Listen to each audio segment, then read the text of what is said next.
Друзья, вы на канале CryptoHamster, и в этом видео я пошагово покажу лучший маршрут транзакций для получения максимального аирдропа в топовом, но при этом без преувеличения сложном и запутанном кросчейн-мосте Wormhole. Я потратил энное количество часов и нервов, чтобы найти для вас самый оптимальный и дешевый маршрут между разными блокчейнами, в том числе не EVM совместимыми.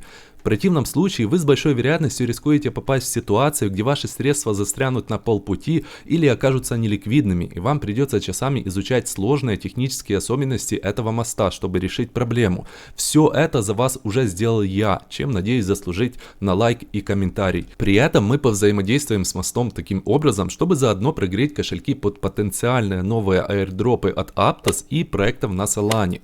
Кто не в курсе, недавно такой экосистемный проект Solana, как Jito, раздал по 19 тысяч долларов на 10 тысяч кошельков всего лишь за стейкинг нескольких сол. Все необходимые ссылки, которые вам обязательно понадобятся в процессе прохождения активностей, находятся в одном удобном посте в моем телеграм-канале по ссылке под этим видео.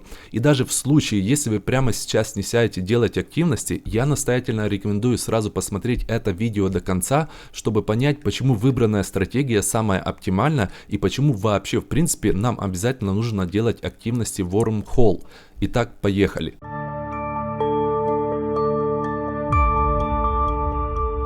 Самая актуальная причина, по которой интерес к Wormhole сейчас заметно вырос, это недавно опубликованные инвестиции в него в размере 225 миллионов долларов. В частности, от такого инвестора, как Coinbase, под крылом которого уже неоднократно проводились аирдропы. Wormhole уже нарекли Layer Zero 2.0, и действительно, фундаментально этот мост не уступает последнему, а в чем-то даже его опережает. Например, тогда как Layer Zero из не EVM совместимых блокчейнов поддерживает только Aptos, Wormhole уже давно обеспечивает взаимодействие с большинством других, таких как Solana, Sui, Cosmos, Polkadot, Near и даже Sei. Еще одним примером превосходства Wormhole было то, что в начале 2023 года он победил в голосовании на Uniswap за выбор моста для интеграции BNB Chain, набрав 62% против 37% у Layer Zero. Только вот если Layer Zero заобузили уже все, кому не лень, начиная от школьников, заканчивая домохозяйками, и вряд ли от него сулят существенные награды, то в Wormhole с момента возникновения было совершено всего лишь 1,6 миллиона транзакций. На секундочку, не 1,6 миллиона аккаунтов, а транзакций всего 1,6 миллиона.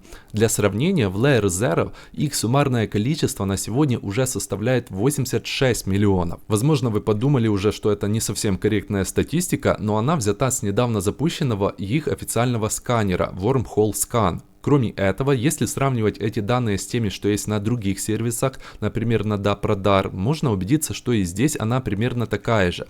Вы можете видеть, что с момента запуска моста в сентябре 2021 года примерно где-то 2/3 времени его существования количество транзакций составляло в среднем около 1000 в сутки, и лишь некоторые периоды резко возрастали. Таким образом, мы имеем серьезный проект с большими инвестициями, токен которого определенно достоин Binance, а шансы на проведение аирдропа ничем не хуже, чем у того же Layer Zero. При этом потенциал наград на один кошелек в Wormhole куда больше, ведь сетевая активность в этом проекте на сегодня куда ниже, чем у Layer Zero. И даже сейчас, после анонса об инвестициях, большинство мультиакеров уже не могут ее себе позволить, так как израсходовали свои деньги на другие проекты еще несколько месяцев назад, а новых аирдропов уже давно не было. Поэтому, кто его знает, возможно, именно в этом проекте можно будет получить даже по несколько тысяч долларов на каждый наш кошелек. Итак, что лучше всего крутить в Wormhole? Открываем Wormhole Scan и чуть ниже видим статистику взаимодействия между разными сетями. Только давайте отсортируем ее за все время и по количеству транзакций. Как я говорил, в Wormhole активные переводы совершаются не только с EVM блокчейнами, но и многими другими. Например, на Solana приходится целых 23% переводов. О чем это говорит нам дропхантерам? Если в этом мосте активно используются не только EVM блокчейны, то значит снапшот может быть не только в EVM сети, но и других, у которых используются другие кошельки со своими адресами, как, например, у Solana свой кошелек Phantom, а у Aptos Petra. Ведь в противном случае, если они сделают снапшот только в EVM блокчейне, то тогда будут несправедливо обделены участники других сетей. Поэтому логично, что снапшот могут сделать в каждой сети отдельно. А раз так, то мы можем получить аирдроп в каждой из этих сетей, в которых мы повзаимодействуем. Понимаете, в чем фишка? И как я говорил, я потратил море времени, чтобы найти для вас реально рабочий, быстрый и дешевый маршрут среди всех этих необходимых нам блокчейнов, с каждого из которых мы можем получить airdrop. Теперь давайте вернемся к сканеру и выберем блокчейны, с которыми будем взаимодействовать. Само собой это Solana, на которую приходится 23% всех транзакций. Взаимодействуя с Solana мы не только увеличим шансы на хороший airdrop от Wormhole, но и прокачаем наши кошельки под будущие airdropы от экосистемных проектов Solana, тренд на который сейчас только зарождается. Как вы помните, я говорил о проекте Jita, который уже раздал по $19 тысяч на 10 тысяч кошельков всего лишь за стейкинг Sol. Вообще нужно сказать, что не стоит недооценивать Solana. На сегодня она является самым популярным не EVM блокчейном, который успешно пережил медвежий рынок и сейчас демонстрирует заметное восстановление своего TVL. И вполне реально, что в дальнейшем мы будем все чаще наблюдать выход новых достойных проектов на Solana, которые по аналогии с эфириумными, такими как Uniswap, 1inch, Arbitrum и прочее, будут проводить свои airdropы. И уже сейчас есть несколько интересных проектов на Solana с хорошим потенциалом под airdrop. О них, к слову, я недавно писал у себя в телеграм-канале, а если вы хотите, чтобы я сделал видеообзор по этим проектам, напишите об этом в комментариях. Второй блокчейн, который я выбрал, это Aptos. Он здесь третий по популярности после EVM и Solana. Terra во внимание не берем, у нее такой большой процент просто из прошлого. Aptos также пригодится не только для потенциального airdропа от Wormhole, но и для прогрева кошельков под airdrop непосредственно самого Aptos. Ведь у него предусмотрено, как вы знаете, целых 51% для комьюнити, из которых на airdrop за все время было потрачено пока только 2%, при работе блокчейна уже более чем 1 год. И в любой момент могут провести такую новую раздачу, поэтому определенно выбираем Aptos. Из EVM совместимых сетей я выбрал Binance Smart Chain, Phantom, Optimism и Polygon. Причем это не случайный выбор, так как при взаимодействии именно с этими сетями наши транзакции в Wormhole будут быстрыми и дешевыми. Таким образом у нас получилось 5 сетей, из которых 3 разные по совместимости, и я думаю, что этого вполне достаточно, так как другие блокчейны Wormhole используются довольно редко. Первым делом нам нужно пополнить кошелек в сети Binance Smart Chain на необходимую сумму стейблкоина, например на 500 USDC. Это обязательно должен быть USDC, а не USDT, а также BNB для комиссий. А чтобы сэкономить время, вы можете пополнить другие EVM сети комиссиями, допустим, через Bungee, раскидав с BNB, Phantom и Optimism. Также нам понадобится обзавестись кошельком Saltflare или Phantom для Solana, а также Petra для Aptos. И, разумеется, пополнить их монетами Sol и Aptos. Для начала будет достаточно минимальной суммы до $1, ведь в этих сетях комиссии очень дешевые. Ссылки на перечисленные кошельки и Bungee я также оставил в описании в телеграм-посте. Теперь мы должны выбрать проекты, работающие через Wormhole. Открываю официальную страницу с его экосистемными проектами, фильтрую по категории мосты и Live. И, как вы видите, осталось 6 мостов, где интегрирован Wormhole.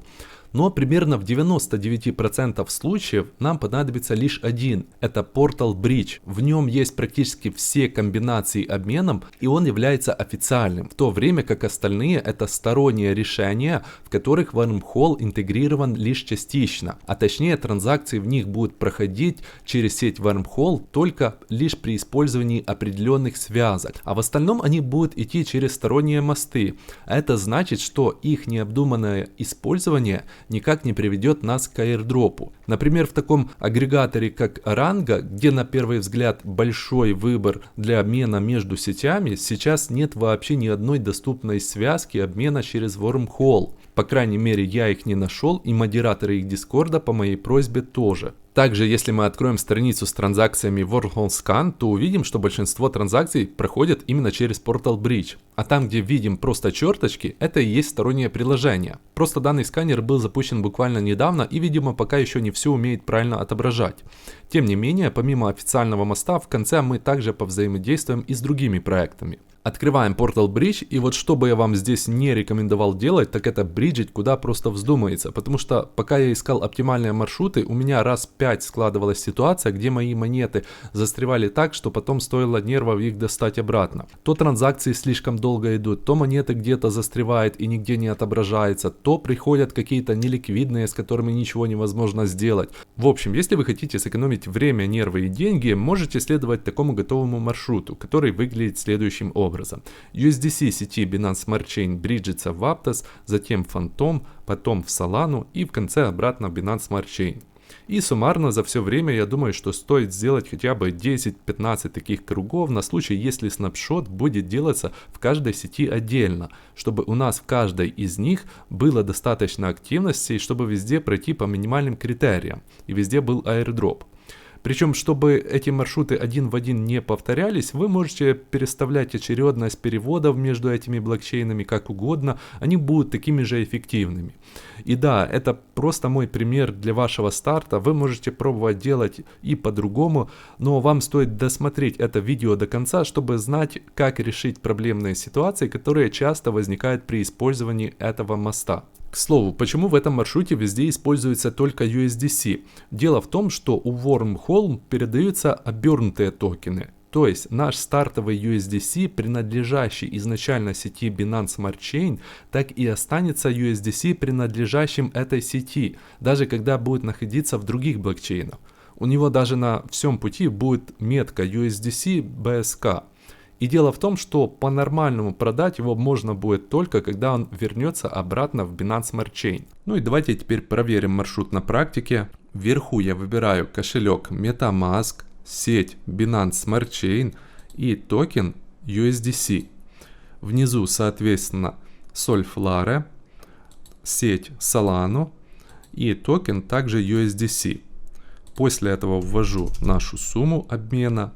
И чуть ниже появляется такая надпись, где мы должны первый раз дать разрешение на создание аккаунта. После этого апрувим. Подписываем еще одну транзакцию в MetaMask и ожидаем совершения транзакции. И сейчас нужно особое внимание, у нас в конце любой транзакции через Portal Bridge появляется кнопочка Climb, которая работает примерно в 50% случаев. То есть я ее нажимаю, и после этого я должен в том кошельке, в который поступают средства, сделать несколько подтверждений. Но не всегда они появляются, и бывает такая ситуация, что у нас просто транзакция эта не доходит, и когда я обновляю страницу, то она пропадает, при этом мы не видим наших средств на кошельке, с которого отправляли, и в то же время на кошелек, на который они должны поступить. Что нам в этом случае необходимо делать?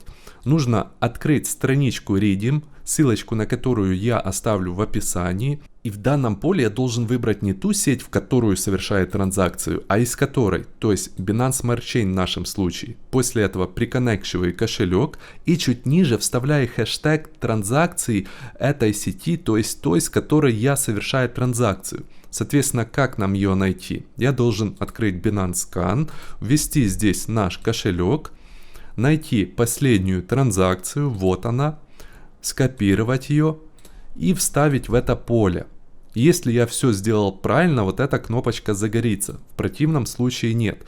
Потом меня перебрасывает на первую страницу, я теперь уже коннекчу кошелек Solflare, то есть той сети, в которую я перевожу. Нажимаю сюда и подтверждаю. Таких подтверждений будет несколько. Еще одно, и еще одно, и еще одно, где я уже вижу, что на баланс поступает 500 USDC. И теперь, нажав на кошелек, могу убедиться, что 500 USDC поступили, и как я говорил в начале, они помечены как Binance Smart Chain, то есть принадлежащие сети Binance Smart Chain. Второй шаг я перевожу теперь с сети Solana, то есть выбираю ее сверху, выбираю наши USDC, при этом обратите внимание, сумма 500 будет оставаться на протяжении всего маршрута, никакого проскальзывания. А внизу сеть Phantom, которую, конечно же, заблаговременно мы должны были пополнить FTM. Ввожу сумму 500 и апрувить транзакцию. Как видите, комиссии у нас просто микроскопические, даже нет смысла их считать. И ожидаю проведения транзакции. Она проходит здесь очень быстро. И как ожидается, в конце мы еще должны заклеймить транзакцию. Надеюсь, не будет никакой ошибки и мне не придется переходить к окну Redeem. Пока проводится транзакция, я открою Chain List для того, чтобы добавить сеть Phantom в MetaMask. Сеть Phantom добавлена, транзакция закончилась. Я могу сюда еще добавить наш USDC, а могу просто сразу перейти к следующему шагу. Сверху у нас теперь будет MetaMask, а внизу Aptos. То есть выбираем кошелек Petra.